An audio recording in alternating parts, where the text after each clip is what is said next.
Hello दोस्तों, good morning. मैं अमरदीप, आपका केमिस्ट्री ट्यूटर, और आप सबका ग्लोबल केमिस्ट्री क्लासेस में अमरदीप सर में स्वागत है। लास्ट वीडियो लेक्चर में हम लोग फ्रैक्शन डिस्टिलेशन के बारे में पढ़ा था और आज हम लोग एज़ोट्रॉपिक मिक्सचर के बारे में पढ़ेंगे। एज़ोट्रॉपिक मिक्सचर या उसको हम लोग बोलते हैं एज़ोट्रॉप्स। तो एज़ोट्रॉपिक मिक्सचर, एज़ोट्रॉप्स के बारे में पढ़ेंगे। हेडिंग लगाते हैं हम लोग एज़ोट्रॉपिक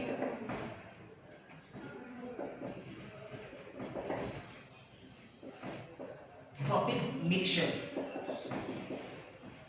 या इसी को एज़ोट्रॉप्स भी कह सकते हैं। एज़ोट्रॉपिक मिक्सचर या एज़ोट्रॉप्स। अब सवाल है कि एज़ोट्रॉपिक मिक्सचर है क्या। तो एज़ोट्रॉपिक मिक्सचर को समझने के लिए जो लास्ट क्लास में मैंने पढ़ाया था फ्रैक्शन डिस्टिलेशन, उसका मैथमेटिकल पार्ट आपको समझ में आना चाहिए था। अगर समझ में आता है तो आपको एज़ोट्रॉपिक मिक्सचर को समझने में कोई दिक्कत नहीं होगा। नहीं तो डायरेक्ट किताब में आपका डेफिनेशन ही लिखा हुआ है, उस डेफिनेशन को समझने के लिए आपको इस मैथमेटिकल पार्ट का कॉन्सेप्ट क्लियर होना चाहिए। ठीक है, समझते पहले किताब क्या लिखता है एज़ोट्रॉपिक मिक्सचर के बारे में।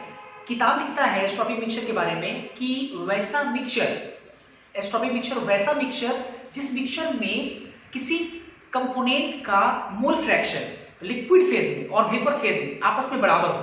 लिक्विड फेज और वेपर फेज में मोल फ्रैक्शन क्या हो, बराबर हो।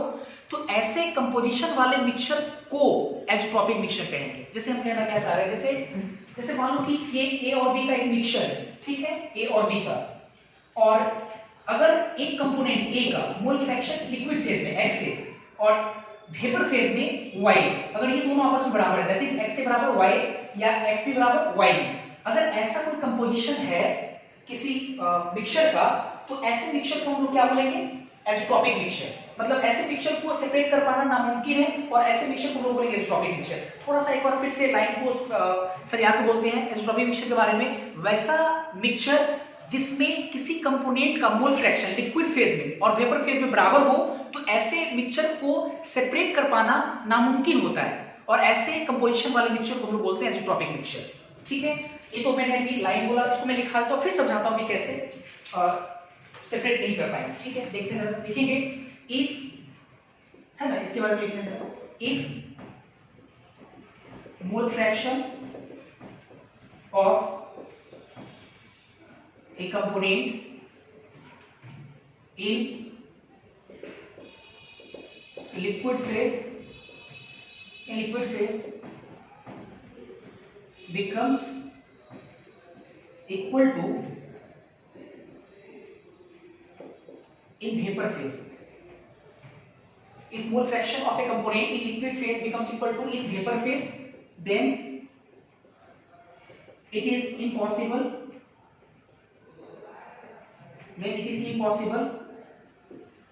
to separate mixture of such composition,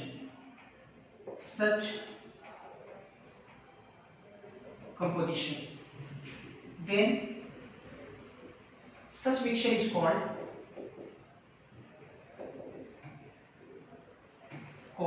azeotropic mixture. Azeotropic mixture, तो ऐसे कंपोजिशन वाले मिक्सचर क्या बोलते हैं, एज़ोट्रॉपिक मिक्सचर। अब मैं आपको समझाता हूं कि अगर लिक्विड फेज में और वेपर फेज में अगर किसी कंपोनेंट का मोल फ्रैक्शन बराबर हो गया, तो वैसे कंपोजिशन वाले मिक्सचर को आप सेपरेट नहीं कर सकते हैं। जैसे इसके लिए मैं कुछ डेटा रख करके मैं आपको समझाता हूं। जैसे मान लो कि ए और बी का एक मिक्सचर है, जिसमें मान लो कि ए का हमने लिया 100 मोल और बी का भी मान लो 100 मोल, तो लिक्विड फेज में ए का मोल फ्रैक्शन कितना हो जाएगा, 0.5, टोटल मोल 200, इसका 100/200, 0.5, इसका भी 100/200, 0.5। ठीक है, तो 0.5 है, तो इसका मतलब वेपर फेज में कितना होना चाहिए, 0.5 होने के लिए क्या होना चाहिए, इसका 50 जाना चाहिए। तो मान लो कि 100 में इसका 50 चला गया ऊपर, इसका भी 100 में चला गया 50 ऊपर, तो टोटल 100 में 50, इसका भी 100 में 50, तो 50/100, 50/100 मतलब 0.5, अर्थात x से बराबर y और x के बराबर y, मतलब इस तरह से। तो हम देख रहे हैं कि ऐसे मिक्सचर को हम लोग डायरेक्ट क्या बोले थ्योरेटिकली कि एज़ोट्रॉपिक मिक्सचर कहेंगे, क्योंकि ऐसे मिक्सचर को सेपरेट नहीं कर पाएंगे। क्यों नहीं सेपरेट कर पाएंगे, हम इस पे आते हैं। अगर लिक्विड फेज में ए का मोल फ्रैक्शन और वेपर फेज में ए का मोल फ्रैक्शन अगर आपस में बराबर है, होगा क्या कि जब दूसरे वाले जब इसी को हम लोग फिर क्या करेंगे, कंडेंस करके ये पाइप की मदद से अगर इसको ले जाएंगे उसको फिर कंडेंस करेंगे तो फिर क्या होगा कि ए का यहाँ पे कितना आएगा 50, ये चीज यहाँ पे आ रहा है 50, ये भी 50, तो 50/100 50/100। तो फिर क्या होगा कि दोनों का रिलेटिव अमाउंट फिर सेम जाएगा ऊपर में। तो होगा क्या कि ये जब ऊपर जाएगा 25, ये भी जाएगा ऊपर में 25, तो टोटल 50, तो 25/50, ये भी 25/50, तो फिर 0.5 सही है 0.5 फिर क्या होगा कि ये जब 25 जब जाएगा फिर इसको कंडेंस कर लेंगे, फिर यहाँ 50 हो गया, सही है। तो उसी प्रकार से फिर क्या जब ऊपर जाएगा तो फिर से दोनों का रिलेटिव अमाउंट क्या होगा, सेम होगा। तो जब इस प्रैक्टिकल को हम कई बार रिपीट करेंगे तो कोई कभी भी ऐसा आपको नहीं मिलेगा कि वेपर फेज में कोई एक कंपोनेंट जो है दूसरे कंपोनेंट की तुलना में क्या होगा, डोमिनेट करेगा, कि हर बार क्या होगा उसका सेम होता चला जाएगा, ठीक है, सेम होता चला जाएगा। कुछ बच्चे सोच रहे हैं सर आपने दोनों का मोल बराबर लेके आपने मेरे को समझाया, आप अलग करके भी समझाओ, तो आप अगर अलग करके भी सोचोगे ना तो हर बार देखो क्या कि वेपर फेज में ए और बी का जो मोल फ्रैक्शन का जो रिलेटिव अमाउंट्स है वो हर बार क्या होगा, सेम होता रहेगा, जैसे 0.5 या 0.5 ऐसा ही मिलता रहेगा। या अगर मान लो कि थोड़ा भी बदले, अगर मान लो 0.6 से 0.33 तो हर बार 0.6 से 0.33 0.6 से 0.33 ऐसा ही मिलता रहेगा। तो इसका मतलब इसको सेपरेट कर नहीं पाएंगे, और सेपरेट नहीं करेंगे तो ऐसे मिक्सचर को हम लोग क्या बोलेंगे, एज़ोट्रॉपिक मिक्सचर। तो आपको ये नहीं लिखना है, ये तो लास्ट क्लास में आपने लिखा ही होगा। आज आप लिखेंगे एज़ोट्रॉपिक मिक्सचर के बारे में, एज़ोट्रॉप्स के बारे में, तो इतना लिखेंगे आप। और इस फ्रैक्शन डिस्टिलेशन पे मैं आपको एक क्वेश्चन कराता हूं। फ्रैक्शन डिस्टिलेशन हालांकि आपके जेईई और जे एडवांस में कई बार क्वेश्चन पूछा हुआ भी है, तो मैं क्वेश्चन कराऊंगा, पहले आप इसको नोट करेंगे, सिर्फ इसको, इसका देखते हैं।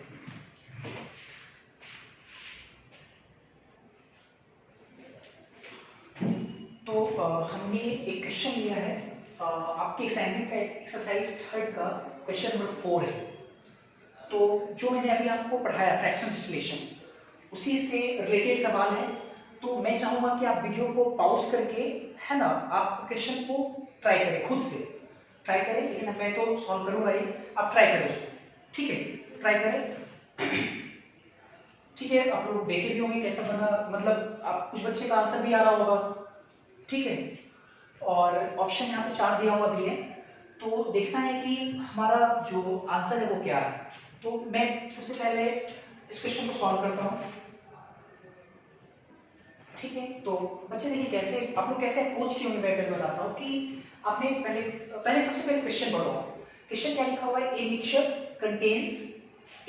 Contains 1 mole of volatile liquid A Pa0 जिसका भी वो 100 mm of Hg pure vapour pressure दिया हुआ, ठीक है, and 3 mole of volatile liquid B जिसका Pv0 दिया हुआ 80 mm ऑफ Hg। फिर बोला गया इफ सॉल्यूशन बिहेव्स आइडियली तो the total vapour pressure of the distillation is, मतलब दो, कई बार बच्चे क्या सोचते हैं कि क्वेश्चन पढ़ता है और उसको क्वेश्चन पढ़ने के बाद वो सारा इंफॉर्मेशन दिख जाता है जो उसको चाहिए, उसको लग रहा है कि सर ये जो मिक्सचर है ना उसमें दोनों वोलेटाइल है और हमसे वेपर प्रेशर पूछा सोल्यूशन का क्या होगा। तो हम लोग केस 2 पढ़े थे, तो केस 2 के अकॉर्डिंग हम काम करेंगे। केस 2 के अकॉर्डिंग जो वेपर प्रेशर हम लोग पढ़े थे P वो Pa0 into XA plus Pv0 into XB, तो कहीं ना कहीं Pa0 Pv0 तो दिया हुआ है। अब सवाल है कि XA XB, तो XA XB भी मेरे को मिल चुका है, कैसे, 1 मोल लिया गया A का, B का लिया गया 3 मोल, तो इसका मतलब कि A का मोल फ्रैक्शन कितना हो जाएगा, 1/4 0.25, B का कितना 0.75। इसे देखते हैं, पहले लिखते हैं हम हियर, मतलब ये गिवन लिखते हैं, गिवन मोल n A बराबर कितना 1 मोल और n B बराबर कितना 3 मोल, तो इसका मतलब मोल फ्रैक्शन x कितना आ जाएगा, एक गिवन मोल बटा टोटल मोल 4, मतलब 0.25 और XB कितना आ जाएगा 3/4 अर्थात 0.75, ठीक है। उसके अलावा Pa0 दिया हुआ है, A का प्योर वेपर प्रेशर कितना Pa0 100 mm ऑफ Hg और Pv0 कितना दिया हुआ है 80 mm ऑफ Hg। तो बच्चे करेंगे क्या, नाउ ऐसे लगाएंगे, नाउ P बराबर Pa0 XA Pv0 XB, और इस फॉर्मूला पे रखेगा वो 100 into 0.25 प्लस 80 into 0.75, तो ये 100 1/40 को लिख सकते हैं, ये 80 3/4 लिख सकते हैं, तो ये 25 और ये 20, ये 60 25 20 से 60 होता है 60 और 25 कितना हो जाएगा 85 mm ऑफ Hg। और बच्चे इसका आंसर लगाएंगे 85 mm ऑफ Hg। मेरे को लगता है कि बहुत सारे बच्चे का यही आंसर आएगा 85 mm ऑफ Hg। तो ये जो आपने बनाया है 85 mm ऑफ Hg जो आपका आंसर आ रहा है ये सरासर गलत है, ये पूरी तरह से गलत है, ये आंसर नहीं होगा क्योंकि आपने क्वेश्चन बारीकी से नहीं पढ़ा है। अगर आप लास्ट में पढ़ोगे तो द टोटल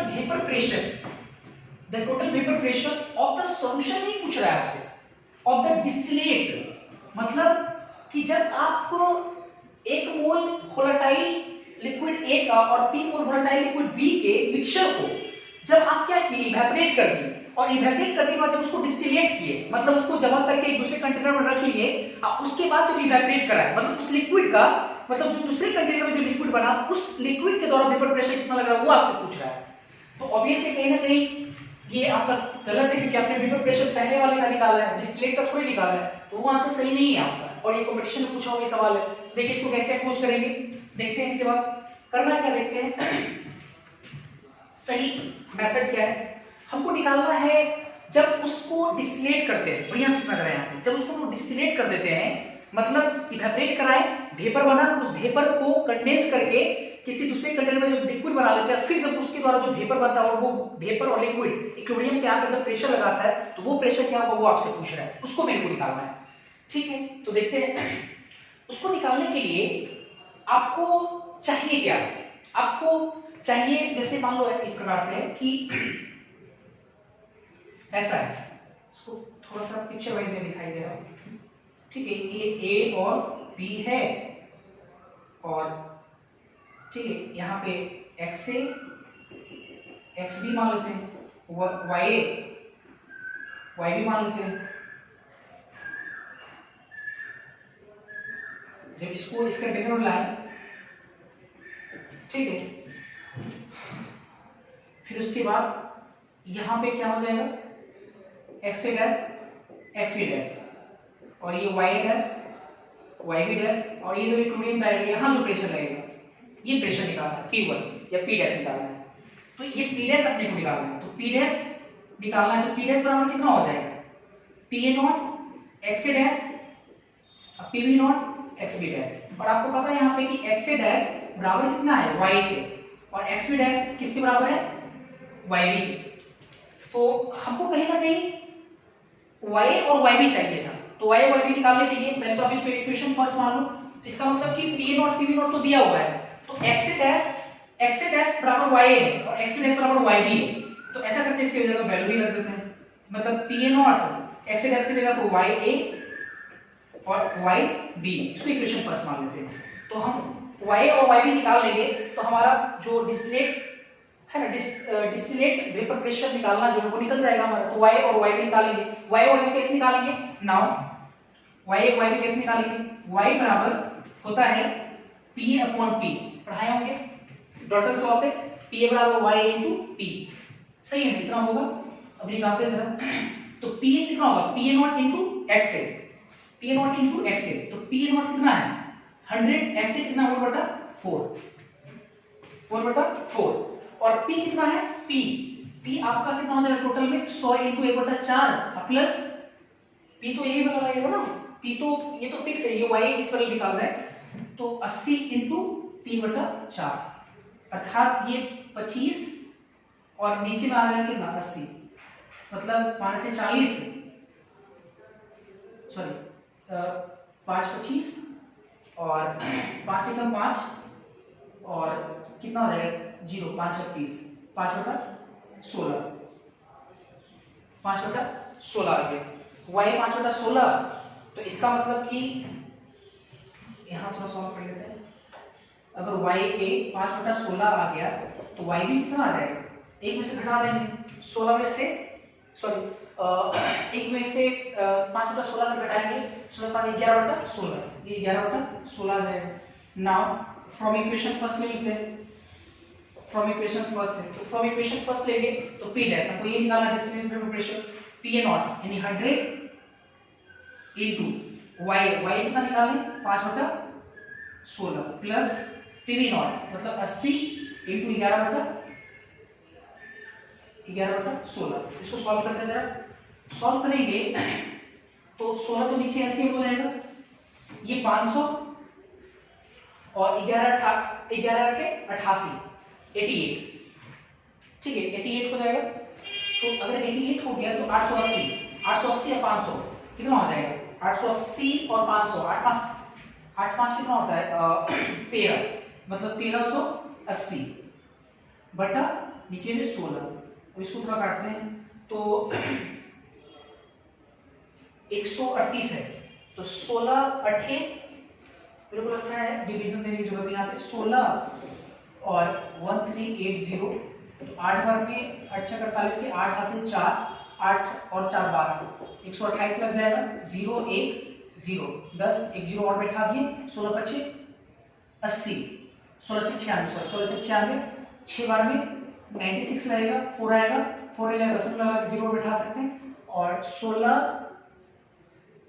32 दो बार में 32 लगेगा, 8 और दशमलव लगा के 0, 16 85,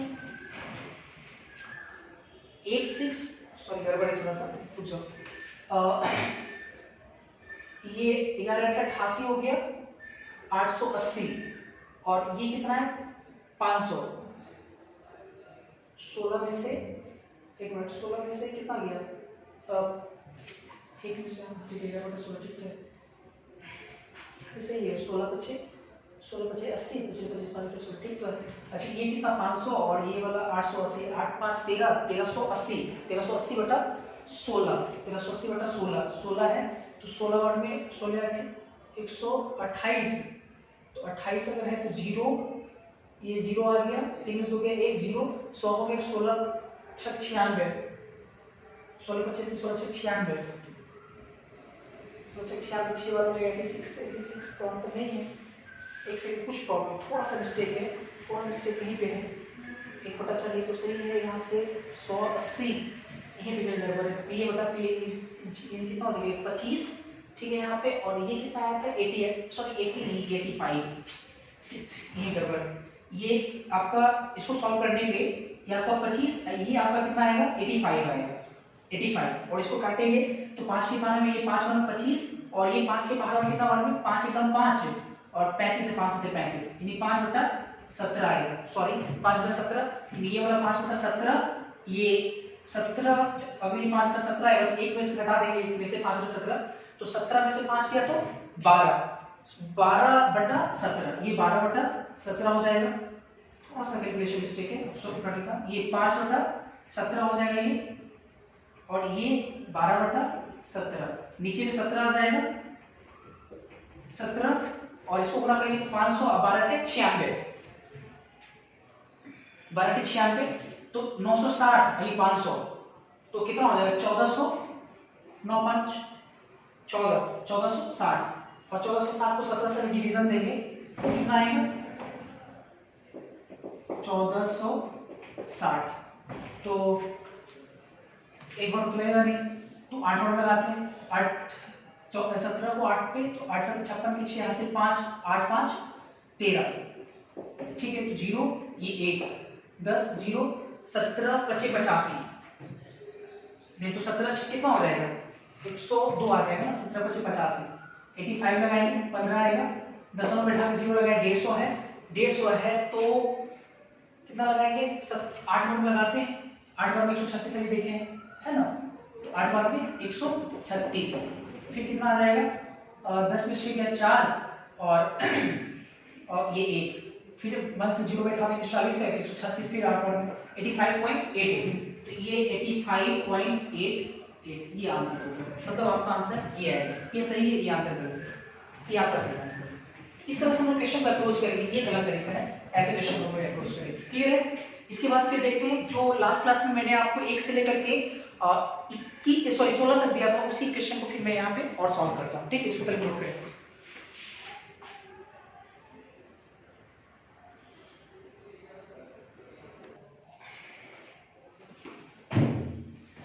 ठीक है, इसके बाद हम लोग एक्सरसाइज फर्स्ट का क्वेश्चन नंबर 7, कुछ बच्चों का ये क्वेश्चन डाउट में है, जो मैंने होमवर्क किया था 1 से 16, उसमें क्वेश्चन नंबर 7 डाउट में आया, हालांकि मैं सारा क्वेश्चन आज के इस वीडियो लेक्चर में करा दूंगा।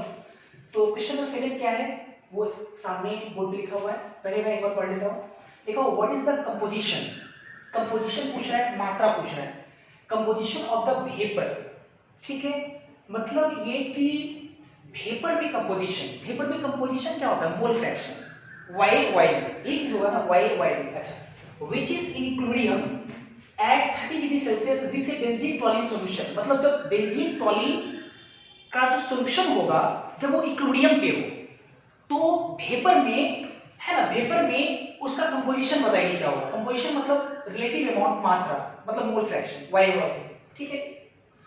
फिर बोला गया कि, है ना, टॉलिन solution with A mole fraction of benzene is 0.40, मतलब जब टॉलिन, बेंजीन टॉलिन सॉल्यूशन में बेंजीन का मोल फ्रैक्शन कितना हो, 0.40, तो उस समय बताइए कि वेपर में उनका कंपोजिशन क्या है, उनका मात्रा क्या, YYB क्या है, बेंजीन का मोल फ्रैक्शन और टॉलिन का मोल फ्रैक्शन वेपर फेज में क्या है। अच्छा, फिर ये एक सवाल हो गया, फिर इसी में एक क्वेश्चन फिर लिखा है कि with A mole fraction of benzene is 0.60, मतलब जब बेंजीन टॉलिन का सॉल्यूशन हो और उस समय उस बेंजीन टॉलिन के सॉल्यूशन में बेंजीन का मोल फ्रैक्शन 0.60 हो, तो बताइए कि वेपर में उसका कंपोजिशन क्या होगा, YYB उस कंडीशन में क्या होगा, ठीक है। और कुछ आपको इंफॉर्मेशन दिया हो, PB0, B मतलब बेंजीन के लिए आया है यहाँ पे, PB0 मतलब बेंजीन का pure vapour pressure, PP0, T मतलब टॉलिन, टॉलिन का pure vapour pressure 37 degree plot दिया हुआ है। तो आपसे पूछा गया, इसमें दो क्वेश्चन है, पहले तो आप 0.40 मोल फ्रैक्शन के लिए, है ना, वेपर में कंपोजिशन बताइए, और फिर उसके बाद 0.60 के लिए, 0.60 के लिए वेपर कंपोजिशन, वेपर में उसका कंपोजिशन बताइए। तो देखते हैं पहले आंसर, पहला पार्ट सॉल्व करते हैं, ए मान लेते हैं इस वाले पार्ट को। ए इफ क्या हो, मोल फ्रैक्शन, x मतलब लिक्विड फेज में मोल फ्रैक्शन इसका बेंजीन का बराबर कितना, 0.40, इसका मतलब xt कितना हो जाएगा, टॉलिन का 0.60 हो जाएगा, क्लियर, 60। और PB0 दिया हुआ है बेंजीन का 119 टॉर, और T0 दिया हुआ है टॉलिन का 37 टॉर, तो इसलिए अच्छा हमको निकालना YYB निकालना है। तो YYB निकालने के लिए आपको डाल्टन्स लॉ को सामने लेना पड़ेगा, और डाल्टन्स लॉ में याद करो YA बराबर होता है PA बटा P, तो कहीं ना कहीं आपको निकालने के लिए क्या करना पड़ेगा वहां पे, YA, सॉरी Y नहीं लिखते हैं, Y वगैरह ऐसे लिख देते हैं, तो आपको कहते हैं P चाहिए, तो पहले P निकाल लेते हैं। तो P कैसे निकलेगा, P बराबर हो जाएगा PB0 into XB plus PT0 into XT into XT, तो यहाँ से P डायरेक्ट निकालेंगे क्योंकि सारा वैल्यू दिया हुआ है, 119 into 0.40 प्लस PT0 37 into 0.60, आपको कैलकुलेट करना है, ये टॉर में आएगा, ठीक है। एंड नाउ उसके बाद हम लोग क्या करेंगे, YT निकालना है, टॉलिन का मोल फ्रैक्शन निकालना है, तो है ना वेपर फेज में YT बराबर कितना हो जाएगा, PT अपॉन P, और PT कितना हो जाएगा, PT0 into XT, और ये P टोटल हम लोग निकाल चुके हैं, ये वाला वैल्यूज इसको लोग यहाँ पर रख देंगे, तो चलिए रख देते हैं हम, PT0 कितना होगा, PT0 दिया हुआ हमारे पास 37 into XT 0.60, और नीचे में टोटल P ये वाला 119 into 0.40 प्लस 37 into 0.60, इसको सॉल्व करो आंसर आ जाएगा आपका। जब YT निकल जाएगा तो YB भी निकल जाएगा, क्या करेंगे एक में से उसको घटा लेंगे, YT को यहाँ निकल जाएगा। अगेन मतलब फिर दूसरा पार्ट पे आते हैं, अगेन बी पार्ट क्या हो, जब मोल फ्रैक्शन बेंजीन का कितना हो 0.60, मतलब लिख सकते हैं इफ XB जब कितना हो 0.60, इसका मतलब XT कितना हो जाएगा 0.40 हो जाएगा, 0.40 सही है 0.40। अब इस कंडीशन को निकालेंगे तो PB0 ये सब तो कांस्टेंट रहता है, तो PB0 तो नहीं होगा, PB0 बेंजीन का 119 टॉर और PT0 टॉलिन का कितना हो जाएगा 37 टॉर, ये तो प्योर, ये तो कांस्टेंट होगा। अब यहां से P निकाल लेते हैं, तो P बराबर कितना हो जाएगा PB0 into XB PT0 into XT, मतलब 119 into XT कितना इस बार 0.60, और ये कितना हो जाएगा 37 into 0.40।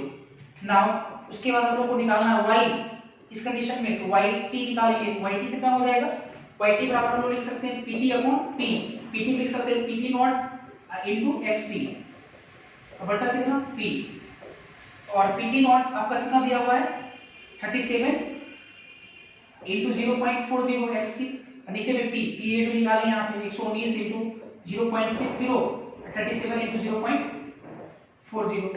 अब इसको रखोगे आंसर आ जाएगा। वाई टी हो गया तो वाई भी निकल जाएगा, वन में से क्या करेंगे वाई टी को घटा देंगे, यहाँ से निकल जाएगा। ठीक, क्वेश्चन नंबर 7 आपका सॉल्व हो गया। ठीक है, इसके बाद फिर देखते हैं नेक्स्ट क्वेश्चन।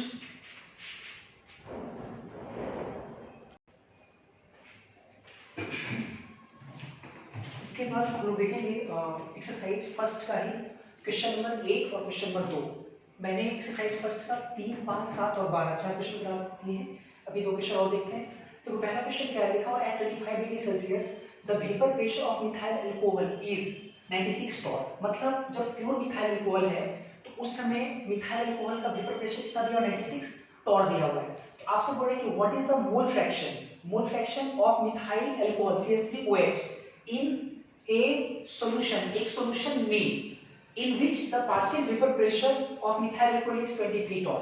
मतलब जब मिथाइल अल्कोहल, बढ़िया से नजर है आपको, जब मिथाइल अल्कोहल सिंगल है, अकेला है, तो उस समय उसका वेपर प्रेशर 25 डिग्री सेल्सियस पे कितना टॉर है 96 टॉर है।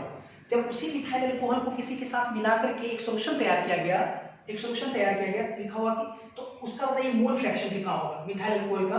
और उस सॉल्यूशन में अब यही जो मिथाइल अल्कोहल आपका है वो 23 टॉर का प्रेशर लगा रहा है। अर्थात इसका मतलब ये हुआ कि कहीं ना कहीं उसमें हम लोग वेपर प्रेशर घट गया, पहले 96 लग रहा था अब 23 टॉर लग रहा है। इसका मतलब हुआ क्या होगा कि कहीं ना कहीं नॉन वोलेटाइल हो रहा होगा। नॉन वोलेटाइल हम लोग क्या डाल दिए सॉल्वेंट, नॉन वोलेटाइल कोई सॉल्वेंट उसमें मिला दिए मिथाइल अल्कोहल में, जिसके कारण उसका वेपर प्रेशर घट के कितना हो गया 23 टॉर हो गया। तो हमसे मोल फ्रैक्शन पूछ रहा है मिथाइल अल्कोहल का। डायरेक्ट हम लोग फॉर्मूला रख सकते हैं क्वेश्चन। फॉर्मूला क्या है हमारे पास, नाउ सीधा पहले मेंशन कर लेते क्या दिया हुआ है। 25 पे मिथाइल अल्कोहल का दिया हुआ प्योर, तो पी नॉट कितना दिया हुआ 96 टॉर दिया हुआ है। ठीक है, और मिथाइल अल्कोहल 23 टॉर दिया हुआ है कब सॉल्यूशन में, अर्थात पी दिया हुआ है मिथाइल अल्कोहल का कितना 23 टॉर दिया हुआ है। और आपसे मोल फ्रैक्शन पूछ रहा है x, और मिथाइल अल्कोहल आपका क्या है सॉल्वेंट है, मिथाइल अल्कोहल CH3OH, ये पूछ रहा है इसका मोल फ्रैक्शन कितना। ठीक है, तो देखते हैं जरा। नाउ हम लोग पढ़े हैं P not minus P upon T not बराबर x सॉल्यूट, ये पढ़े हैं हम लोग। ठीक है, ये सॉल्वेंट कैसे है ये आपको समझ में आना चाहिए। सॉल्वेंट का वेपर प्रेशर 96 से 23 हो गया, इसका मतलब नॉन वोलेटाइल सॉल्यूट मिलाया गया होगा, तो यहाँ सॉल्यूट का मोल फ्रैक्शन निकलेगा। फिर एक में से घटा लेंगे तो मिथाइल अल्कोहल आ जाएगा। P नॉट कितना है, P नॉट आपका 96 है माइनस 23, ये 96 बराबर x सॉल्यूट। ठीक है, तो यहां से x सॉल्यूट कितना आ गया, घटाएंगे तो 3 और 9 में से 2 गया तो 7 बटा 96 73 बटा 96। तो x मिथाइल अल्कोहल कितना हो जाएगा CH3OH कितना हो जाएगा, CH3OH का कितना हो जाएगा 1 माइनस 73 बटा 96 में 73 जाएगा तो फिर ये 3 और 7 सॉरी 9 में 7 गया तो 23 बटा 96। अर्थात अगर इसको हम लोग अगर गुना भागा करते हैं इसको कितना आ जाएगा 96 है 0.230, तो 230 दो बार में कटेगा, दो बार में लाते हैं 96 गुना कितना 96 गुना कितना हो जाएगा 192, मतलब 230 है। ठीक है, ये ऐसे करते हैं 96 23 0.30 96 गुना दो बार में 6 दूनी 12 2 हाथ से 1 9 दूनी 18 19 192 8 38 हो जाएगा 10 में बैठा 0 380 है तो क्या 4 बार में लगभग लगा सकते हैं, 4 बार में 4 6 24 के 4 हासिल 2 और 9 4 6 24 के 24 के 4 हासिल 2 4 9 36 2 38 884 लगभग 0.24 या 0.23 समथिंग करके आएगा, ऐसे आ जाएगा आंसर, ये आपका आंसर हो जाएगा। ठीक है, इसको मैंने सॉल्व कर दिया। अब आते क्वेश्चन 2 में। क्वेश्चन 2 है the vapour pressure of pure liquid, बढ़िया से the vapour pressure of pure liquid solvent A is 0.80 atm। Pure liquid solvent, जब कोई एक लिक्विड सॉल्वेंट है, ठीक है, लिक्विड सॉल्वेंट साफ साफ लिखा हुआ है A है, लिक्विड सॉल्वेंट जिसका नाम क्या दिया गया A, और इसका वेपर प्रेशर 0.80 अर्थात PA नॉट दिया हुआ है, PA नॉट दिया हुआ है। फिर लिखो when a non volatile substance B is added to the solvent its vapor pressure drops to 0.60 atm, मतलब घट करके कितना हो गया 0.60 हो गया, मतलब पहले 0.80 था, अब जितना था उस पे घट करके फाइनल कितना हो गया 0.60 atm हो गया। तो पूछ रहा what is the mole fraction of component B in the solution. तो अगर आप अच्छे से देखें तो A आपका सॉल्वेंट बोल रहा है सीधा सीधा, अब B आपका क्या है, A और B में A आपका क्या है सॉल्वेंट है, अब B आपका क्या है सॉल्यूट है, जो कि आप नॉन वोलेटाइल है, और ये आपका क्या है वोलेटाइल है। तो आपको हम तो एक केस पढ़ा ही चुके हैं, नॉन वोलेटाइल सॉल्यूट और वोलेटाइल सॉल्वेंट अगर हो तो उसके मिक्सचर का जो वेपर प्रेशर होता है वो कैसे निकालते हैं। तो आपको याद होगा कि हम लोग फॉर्मूला लाए थे RLVP के टर्म्स में, RLVP के टर्म्स में हमारा क्या आया था, RLVP के टर्म्स में P0 minus P upon P0 बराबर कितना x सॉल्यूट, और x सॉल्यूट B ही आपका क्या है सॉल्यूट है, और B का ही आपसे देखो मोल फ्रैक्शन पूछ रहा है, मतलब xB। तो अब देखो क्या है, फिर बोला कि vapour pressure drops to 0.60, drops to मतलब घट करके 0.60 हो गया, ठीक है। तो फाइनल बता रहा है कितना 0.60, मतलब 0.60 है क्या, पहले ये जरा समझते हैं। मतलब ये तो समझ में आ रहा है कि P0 जो है 0.80 है, P0 कितना 0.80 है, ठीक है।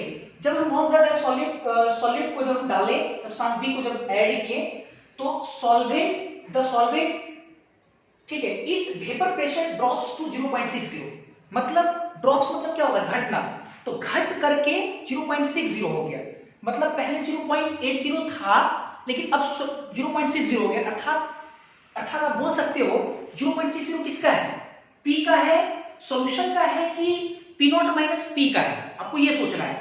तो घट करके 0.60 है, तो किसका होगा, ड्रॉप्स टू फाइनल है, और फाइनल क्या होता है सॉल्यूशन, मतलब आपका P दिया हुआ है, P कितना दिया हुआ है 0.60, P दिया हुआ है, घट करके इतना, ड्रॉप करके 0.60।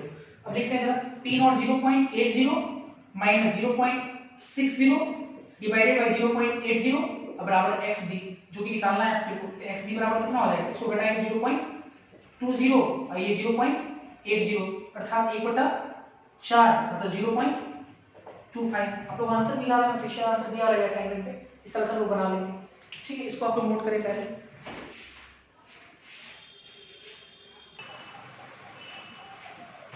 हमने दो क्वेश्चन फिर से लिया, एक्सरसाइज फर्स्ट का ही, क्वेश्चन 4 और क्वेश्चन 6, क्योंकि क्वेश्चन 5 करा चुके थे। क्वेश्चन 4 क्या करते हैं एक बार सॉल्व करते हैं इसको। क्वेश्चन 4 है the vapour pressure of pure water at 25 degree Celsius is 23.76 torr, मतलब प्योर वाटर जब है, प्योर वाटर मतलब जब पानी अकेला है, तो उस समय उसका वेपर प्रेशर 23.76 टॉर है, ठीक है। इसके बाद करते हैं, फिर लिखा the vapour pressure of A solution, अब सॉल्यूशन का वेपर प्रेशर के बारे में मेंशन कर रहा है, containing 5.4 gram of a non volatile substance in 90 gram water, मतलब इज 23.32 टॉर, मतलब ये कहना चाह रहा है कि जब 90 ग्राम उस पानी में जब हम लोग नॉन वोलेटाइल सब्सटेंस का 5.4 ग्राम जब मिला करके सॉल्यूशन तैयार करते हैं, उस सॉल्यूशन का वेपर प्रेशर 23.32 टॉर हो जाता है। हालांकि हम पढ़े भी थे कि नॉन वोलेटाइल सब्सटेंस को जब मिलाते हैं तो सॉल्यूशन का वेपर प्रेशर घट जाता है, P0 माइनस P वगैरह जो आया था आप लोग देखे होंगे, घट जाता है। Compute the molecular weight of the solid, solid का मोलिकुलर वेट निकालना है। तो आपको याद होगा कि सॉलिड का मोलिकुलर वेट निकालना अगर है, मैंने आपको बोला भी था कि जो RLVP है, RLVP वो एक प्रकार का क्वालिटेटिव प्रॉपर्टीज है, और क्वालिटेटिव प्रॉपर्टीज का मेनली जो इस्तेमाल है वो नॉन वोलेटाइल सॉलिड के मोलिकुलर वेट को कैलकुलेट करने में करते हैं।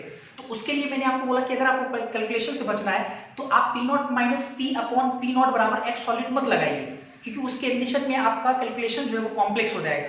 इसके लिए मैंने आपको समझाया था कि आप सीधा सीधा P0 minus P upon P वाला बराबर n सॉलिड बटा n सॉलिड वो लगाओ, आराम से काम बन जाएगा। जो दिया हुआ पहले लिख लेते हैं आंसर में, पहले लिखते जो दिया हुआ है, तो P0 दिया हुआ है वाटर के लिए प्योर, P0 कितना दिया हुआ 23.76 टॉर दिया हुआ, और P मतलब सॉल्यूशन, सॉल्यूशन का कितना दिया हुआ 23.32, देखो घट चुका है। और वेट ऑफ सॉल्वेंट जो कि आपका H2O है, साफ साफ मेंशन भी किया हुआ 90 ग्राम वाटर, और वेट ऑफ सॉल्यूट जो कि आपका नॉन वोलेटाइल है ना। सॉलिड के बारे में शायद मेंशन नहीं किया कि कौन सा सॉलिड है, अगर मेंशन कर देते तो उसका मॉलिक्यूलर वेट भी पता चल जाता है। वेट ऑफ सॉल्यूट वो कितना दिया हुआ है, 5.40 ग्राम दिया हुआ है। ठीक, नाउ हम लोग लगाते हैं तो P not minus P upon P, याद करो पी बराबर यहाँ पे एन सॉल्यूट बटा एन सॉल्वेंट। कितना लिखेंगे, पी नॉट कितना दिया हुआ है 23.76 माइनस पी कितना दिया हुआ है 23.32, नीचे में 23.32 बराबर कितना हो जाएगा एन सॉलिड। गिवन मास का मोलर मास, सॉलिड का गिवन मास कितना है 5.40, molar mass of solid into नीचे में सॉल्वेंट का मोल है तो गिवन मास बटा मोलर मास, गिवन मास कितना है 90 ग्राम और मोलर मास ऊपर से जाएगा कितना 18। ठीक है, इस प्रकार से, और यहाँ से ये क्या कर लेंगे हम लोग सॉल्व कर लेंगे, इस तरह से आपका आंसर हो जाएगा। ठीक है, आगे आपको बढ़ा देंगे।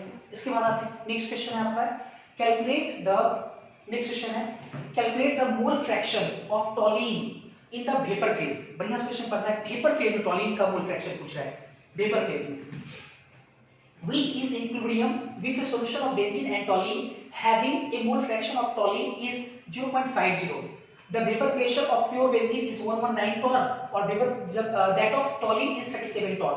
मतलब बेंजीन और टॉलीन का एक सॉल्यूशन है, ठीक है, सॉल्यूशन ऑफ बेंजीन टॉलीन।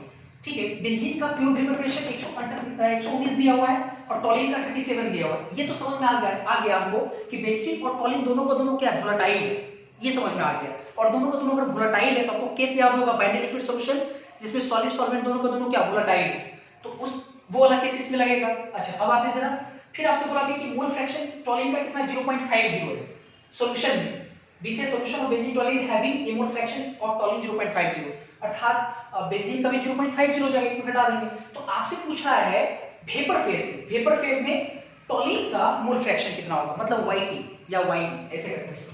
देखते जरा गिवन क्या क्या दिया हुआ है आंसर में। पहले गिवन टॉलीन का मोल फ्रैक्शन XT लिख देते हैं, XT मतलब टॉलीन का मोल फ्रैक्शन 0.50, इसका मतलब XB कितना हो जाएगा 0.50 हो जाएगा।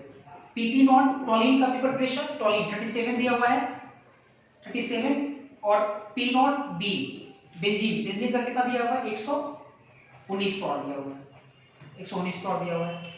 हमको निकालना क्या है, YT निकालना है। वेपर फेज में टॉलीन का मोल फ्रैक्शन YT निकालना है। तो पहले तो आप YT निकालने के लिए वेपर फेज में अगर आपको मोल फ्रैक्शन निकालना है तो डाल्टन्स लॉ लगेगा। डाल्टन्स लॉ के लिए क्या होता है, डाल्टन्स लॉ हम लोग पढ़े थे, पार्शियल प्रेशर बराबर होता है मोल फ्रैक्शन टॉलीन के लिए YT इनटू टोटल प्रेशर। तो अगर हमको YT निकालना है तो हमको कहीं ना कहीं, चलो ठीक है डायरेक्ट लगाते हैं, फ्रॉम डाल्टन्स लॉ से, from Dalton's law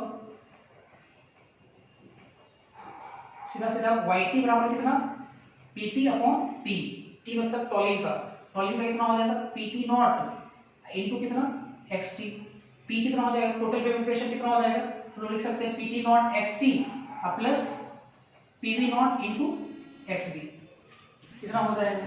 PT not कितना है, PT नॉट आपका है 37 इनटू XT कितना है XT 0.50, नीचे में PT not 37 0.50 plus PV not 119 into 0.50, इसको सॉल्व करेंगे जो आएगा वो हमारा आंसर हो जाएगा।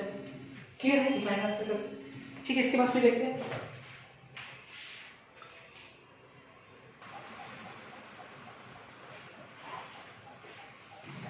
ये एक्सरसाइज फर्स्ट का क्वेश्चन नंबर 8 और 11।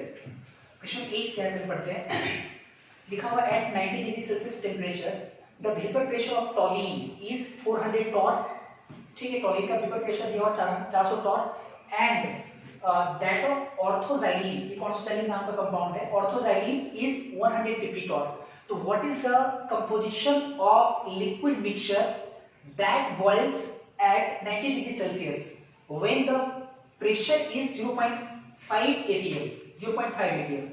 तो what is the composition of vapour produce. मतलब इसमें दो सवाल है, एक तो आपको लिक्विड मिक्सचर में कंपोजिशन बताना है, लिक्विड मिक्सचर में कंपोजिशन बताने का मतलब हुआ कि XA और XB निकालना है आपको, अगर A और B की टर्म्स में सोचे तो, और साथ ही साथ वेपर फेज में भी कंपोजिशन बताना है, वेपर प्रोड्यूस तो उसका कंपोजिशन बताना है, अर्थात YA YB ये आपको निकालना है। दिया हुआ क्या क्या उसकी जरा विचार करते हैं। आपको वेपर प्रेशर टॉलिंग का दिया हुआ 400 टॉर और जबकि ऑर्थोजेनिक का 150 टॉर दिया हुआ है। और what is the composition of liquid mixture that boils at 90 when the pressure is 0.50 atm, मतलब टोटल प्रेशर दिया हुआ 0.50 atm, मतलब सॉल्यूशन के द्वारा जो प्रेशर लग रहा है वो 0.50 atm दिया, टोटल प्रेशर दिया हुआ है। और 400 टॉलिंग का प्योर वेपर प्रेशर दिया हुआ है और ऑर्थोजेनिक का प्योर दिया 150 टॉर, 150 टॉर। तो आपसे पूछ रहा है कि लिक्विड फेज और वेपर फेज में उसका कंपोजिशन क्या होगा, अर्थात x से xp और y y पूछ रहा है। तो पहले लिखते हैं जरा आंसर। गिवन क्या क्या दिया हुआ मेंशन कर लेते पहले। गिवन मतलब pt नॉट, अर्थात टॉलिंग का है ना pure vapour pressure, pt not कितना दिया हुआ 400 टॉर दिया हुआ, 400 टॉर, ठीक है, टॉर में ही लिखते हैं, ठीक है, pt दिया हुआ। उसके बाद ऑर्थोजाइलिन x मान लेते हैं, एक्सपोजाइलिन px नॉट ये कितना दिया हुआ है कितना 150 टॉर, ठीक है, और p दिया हुआ है, p वेपर प्रेशर सॉल्यूशन का 0.50 atm, या अगर टॉर में ले जाएंगे तो हम लोग पढ़ेंगे कि atm बराबर 760 टॉर, तो 760 का आधा कितना हो जाएगा, 700 मतलब ये 0.50 मतलब 1/2 इनटू 760 ये टॉर हो जाएगा, अर्थात ये कटेगा तो 2 3 6 1 16 2 16 मतलब 380 टॉर, मतलब टोटल आ गया 380 टॉर टोटल वेपर प्रेशर, ठीक है। और नाउ अब आते हैं x से xp, तो ऐसे ही निकल जाएगा, कैसे निकालो, डायरेक्ट फॉर्मूला लगाओ, दोनों तो वोलेटाइल है, केस 2 वाला लगाएंगे, p बराबर कितना, p बराबर लगाएंगे pt not xt pv not xp, ये लगाएंगे हम लोग।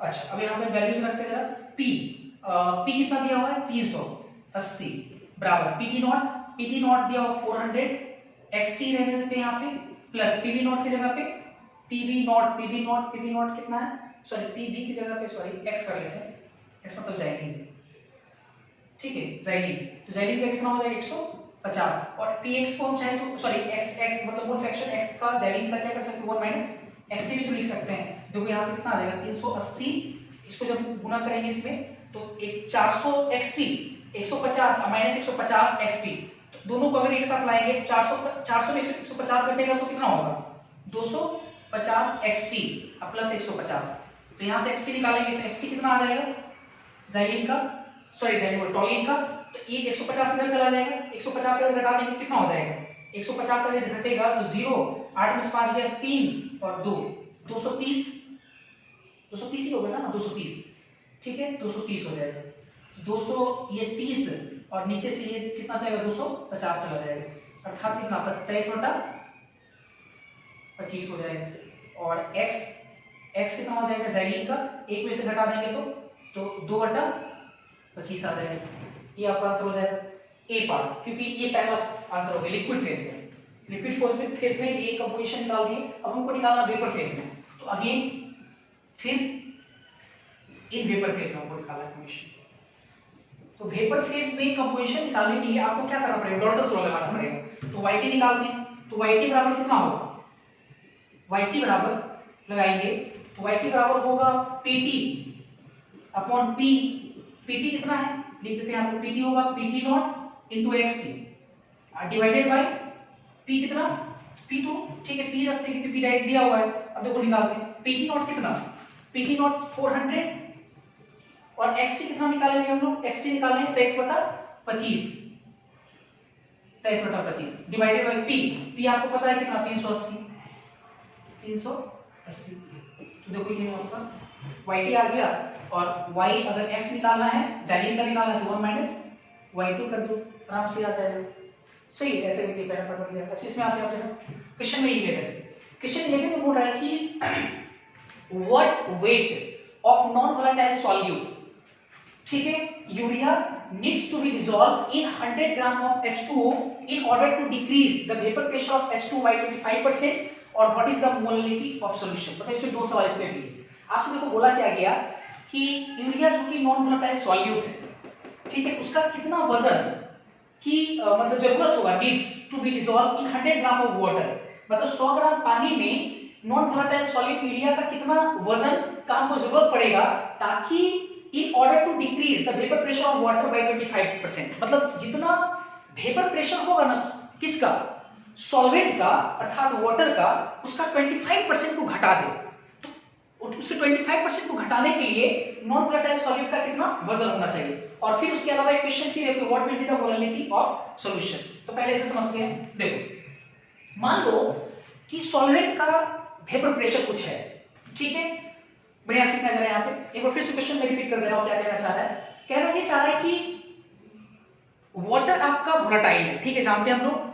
उसमें वाटर के 100 ग्राम में नॉन वोलेटाइल सॉल्यूट यूरिया का कितना वजन ऐड करें ताकि सॉल्यूशन का जो वेपर प्रेशर है, vapour pressure of H2O by 25% decrease हो जाए। 25% मतलब जो वाटर का जो प्योर वेपर प्रेशर है उसका 25% डिक्रीज हो जाए। तो मान लेते हैं let vapour pressure of pure H2O, जब H2 सिर्फ अकेला था तो हम लोग कितना मानते थे, P नॉट ही ले लेते हैं। अब क्या हो, 25% डिक्रीज कर जाए, अर्थात वेपर प्रेशर ऑफ सॉल्यूशन कितना हो जाएगा, इसका 25% घट जाए। तो मतलब P not minus P not का 25% ऐसे तो निकालते हैं हम लोग, तो कितना हो जाएगा इसका मतलब 4 3 P नॉट बटा 4, मतलब ये हो जाए, ठीक है। तो ये इतना डिक्रीज, तो तब बताइए इसका वेट कितना होगा। तो नाउ हम लोग वेट निकालेंगे। कैसे निकालेंगे, नाउ निकालते हैं। वेट निकालना है तो ठीक है, आप वो लगाओ जो हम कई बार बोले मॉलिक्यूलर वेट वगैरह अगर निकालना है, ठीक है, चाहे आपको अगर उसका मॉलिक्यूलर वेट निकालना है, वेट निकालना, तो आपको फॉर्मूला लगाओ P not minus P upon P बराबर N सॉल्यूट बटा N सॉल्वेंट। काफी आसान रहेगा आपके लिए, कैलकुलेशन करना कम पड़ेगा, इसलिए ये फॉर्मूला लगाया आपको। P नॉट कितना है, P नॉट, तो P नॉट लिए, P कितना है, P आपका 3 P नॉट बटा 4 है, यहाँ भी 3 P नॉट बटा 4 हो जाएगा। अब बराबर N सॉल्यूट, गिवन मास बटा मोलर मास, तो गिवन मास हमको निकालना है यूरिया का, यूरिया आपका सॉल्यूट है। मोलर मास यूरिया का फॉर्मूला आप लोग जानते होंगे, CO, यूरिया का जो फॉर्मूला होता है CONH2 का होल 2 होता है, और इसका मॉलिक्यूलर वेट आएगा 60 आ जाएगा। कार्बन 12, ऑक्सीजन 16, नाइट्रोजन 14 और हाइड्रोजन 1, तो 14 15 16 16 32, और ये 12 और ये कितना है आपका 16, ठीक है। तो 16 32 और ये 12 कितना हो जाएगा, 32 12 44, और ये 16 44 16 60 60 आता है, ठीक है, 60। तो ये 60 हो गया। और मॉलिक्यूलर वेट ऑफ सॉल्वेंट चाहिए, सॉल्वेंट आपका वाटर है, सॉरी सॉल्वेंट का मोल चाहिए, सॉल्वेंट का गिवन मास बटा मोलर मास, मोलर मास ऊपर जाएगा 18। तो यहाँ से हम लोग यूरिया का वजन निकाल लेंगे। जैसे ही ये निकल जाएगा फिर से अगेन फिर हम लोग क्या करेंगे, हमको निकालना है मोलैलिटी। तो आपको मोलैलिटी का रिलेशन हमने आपको पढ़ाया है P नॉट वगैरह के टर्म्स में, आपको याद होगा। तो ये हम लोग फॉर्मूला डायरेक्ट लगा सकते हैं, कितना m बराबर मोलैलिटी बराबर P not minus P upon P, नीचे P आता था आपको याद होगा, इनटू 1000 और नीचे में मॉलिक्यूलर वेट ऑफ सॉल्वेंट। तो P नॉट आपको पता है, P नॉट ही माने है ना, यहाँ सब पर कट जाएगा, P नॉट वगैरह ये सब कट जाएगा, आपका वैल्यूज आ जाएगा। P नॉट यहाँ पे कितना हो जाएगा 3/4 P नॉट, नीचे में भी 3/4 P नॉट, यहाँ पे 1000, मॉलिक्यूलर वेट कितना 18। बस इसको सॉल्व करना है और आपका यहाँ से मोलैलिटी आ जाएगी। ये क्वेश्चन 11 हो गया। फिर इसके बाद देखते हैं 2 क्वेश्चन और।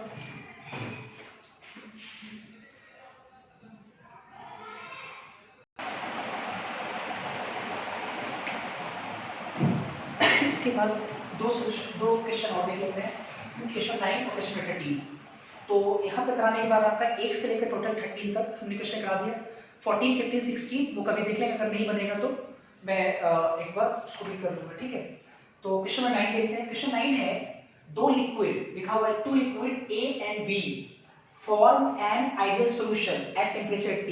मतलब दो लिक्विड A और B मिलकर के एक आइडियल सॉल्यूशन बना रहे हैं टेम्परेचर T पे, ठीक है। यहाँ तक इसके बाद देखते हैं फिर लिखा when the total vapour pressure above the solution is 400 torr, मतलब उस सॉल्यूशन का वेपर प्रेशर कितना दिया हुआ है, 400 टॉन दिया हुआ है। ठीक, इसके बाद देखते हैं, फिर बोला गया the mole fraction of A in the vapour phase is 0.40, मतलब वेपर फेज में जब सॉल्यूशन जाता है तो उस वेपर फेज में ए का मोल फ्रैक्शन कितना मेंशन किया हुआ है, इज 0.40, और लिक्विड फेज में 0.75, मतलब ए का ही मोल फ्रैक्शन लिक्विड फेज में 0.75 और ए का मोल फ्रैक्शन वेपर फेज में 0.40।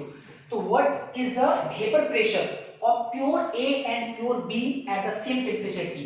तो पहले तो आप ये सोचो कि यहाँ पे ए और बी दोनों को मिलाकर के एक सॉल्यूशन तैयार किया गया है। तो अब सवाल ये कि हम लोग जो केस पढ़ेंगे उसमें कौन सा केस है। तो मैंने आपको बताया था कि अगर दोनों वोलेटाइल या नॉन वोलेटाइल है, इसको पकड़ने का सबसे आसान तरीका कि अगर उसका वेपर प्रेशर दिया रहे या पूछा जाए, तो आप देखो ना ए और बी दोनों का प्योर वेपर प्रेशर पूछ रहा है, इसका मतलब ये हुआ कि ए और बी दोनों का दोनों क्या है, वोलेटाइल है। तो हमारे पास सिस्टम कैसा है, दो वोलेटाइल कंपोनेंट्स का एक सिस्टम बना हुआ है, जिसमें आपको दिया हुआ है ए का मोल फ्रैक्शन दिया हुआ है किसमें, लिक्विड फेज में, वेपर फेज में दिया हुआ पहले 0.40 और लिक्विड फेज में 0.75, और फिर उसके बाद टोटल वेपर प्रेशर दिया हुआ है सॉल्यूशन का 400। तो आपसे प्योर वेपर प्रेशर ए और बी का अर्थात पी नॉट और पीवी नॉट पूछ रहा है। तो लिखते हैं जरा आंसर में क्या क्या दिया हुआ, पहले मेंशन करते हैं। गिवन दिया हुआ है आपका पी, मतलब टोटल प्रेशर दिया हुआ, वेपर प्रेशर ऑफ सॉल्यूशन दिया हुआ है, लिख सकते हैं vapour pressure of solution P, वो कितना दिया हुआ 400 टॉन दिया हुआ है। और जो आपके पास सॉल्यूशन है ए और बी का, ये दोनों का दोनों क्या है, दोनों का दोनों आपका वोलेटाइल है, दोनों वोलेटाइल है ए और बी। तो 400 दिया हुआ 400 टॉन। अच्छा, उसके बाद ए का एक्स ए लिक्विड फेज में 0.75, तो ऑब्वियस है बी का तो निकल ही जाएगा, कुछ घटा देंगे 0.25। उसी प्रकार वाई ए दिया हुआ कितना वेपर फेज में, वेपर फेज 0.40, वेपर फेज 0.40, इसका मतलब कि वाई भी कितना आ जाएगा 0.60। ठीक है, तो आपसे बोल रहे हैं कि P A not and PV not बराबर हुआ क्या होगा, निकाल सकते हैं आराम से, देखते हैं जरा कैसे निकलेगा। टोटल वेपर प्रेशर 400 दिया हुआ है ना, तो पहले तो आप लगाओ वेपर प्रेशर ऑफ सॉल्यूशन का फार्मूला P बराबर कितना, P बराबर P A naught x A PV naught x B. तो P कितना है 400, पी ए नॉट तो आपको निकालना ही है, पीवी नॉट भी निकालना है, एक्स ए कितना है 0.75, पीवी नॉट और 0.25। इसको इक्वेशन फर्स्ट मान, एक इक्वेशन दो वेरिएबल, एक और इक्वेशन निकल जाएगा, काम बन जाएगा।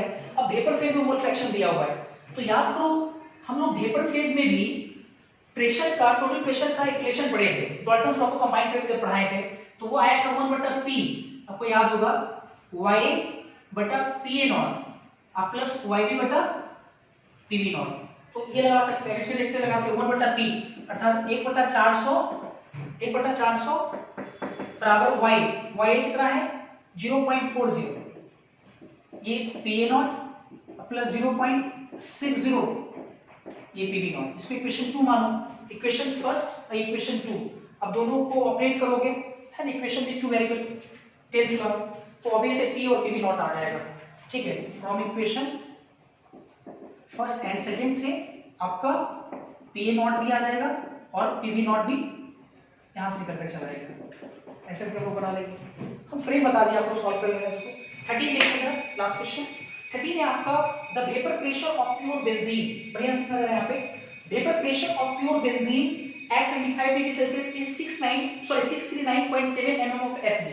जब बेंजीन, प्योर बेंजीन का मतलब क्या हुआ कि बेंजीन जब अकेला है, ठीक है, प्योर है, pure benzene at 25 degree Celsius is 639.7 mm of Hg। और मैंने कई बार बोला प्योर को हम लोग नॉट से दिखाते हैं, अर्थात PV नॉट, B मतलब बेंजीन के लिए आ रहा है, PV नॉट कितना दिया हुआ 639.7 mm of Hg, and the vapor pressure of solution of a solute in C6H6 at the same temperature is 639.7 mm of Hg। अब एक चीज बताओ, फिर बोला गया कि बेंजीन C6H6 बेंजीन होता है, तो vapour pressure of solution of A solute in benzene, मतलब बेंजीन में जब एक सॉल्यूट को ऐड कर देते हैं, मिला देते हैं, तो वेपर प्रेशर जो सॉल्यूशन का है उसी टेंपरेचर पे 631.7 mm of Hg हो जाता है। एक चीज बताओ 639.7 पहले जब बेंजीन अकेला था, अब 631.7 हो गया, घट गया, तो घटने का मतलब क्या हो कि जब आप नॉन वोलेटाइल सॉलिड मिलाएंगे, इसका मतलब कि सॉलिड यहाँ पे कौन सा है, नॉन वोलेटाइल, मतलब मिलाएं तो आपका ये घट गया, इसका मतलब ठीक घट गया, तो calculate the molarity of solution. तो आप पहले ये सोचो कि कौन सा यहाँ केस लगेगा। यहाँ पे केस तो आपका लगेगा अगर मान लो कि बेंजीन है, बेंजीन आपका है और एक सॉल्यूट है। बेंजीन तो आपका क्या है, सॉल्वेंट है, और ये सॉल्यूट है। सॉल्यूट कैसा है, नॉन वोलेटाइल।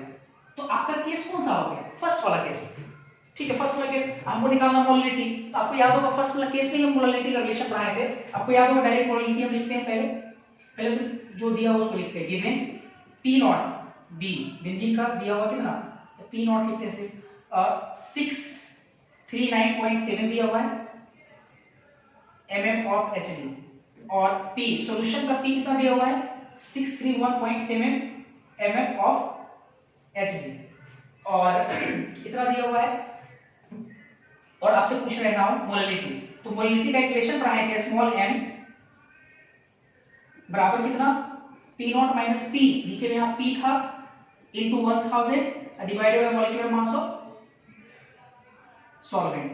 P नॉट कितना है, रखते चले यहाँ वैल्यू, P नॉट कितना है 639.7 माइनस P 631.7 इनटू ये 1000, और m molecular weight of solvent. Solvent कौन है आपका, बेंजीन सॉल्वेंट, और बेंजीन का मॉलिक्यूलर वेट कितना हो जाएगा C6H12 12 6 72 और 6 78 78। इसको बस सॉल्व करना है आपको, सॉल्व करेंगे जो आएगा वो आंसर हो जाएगा।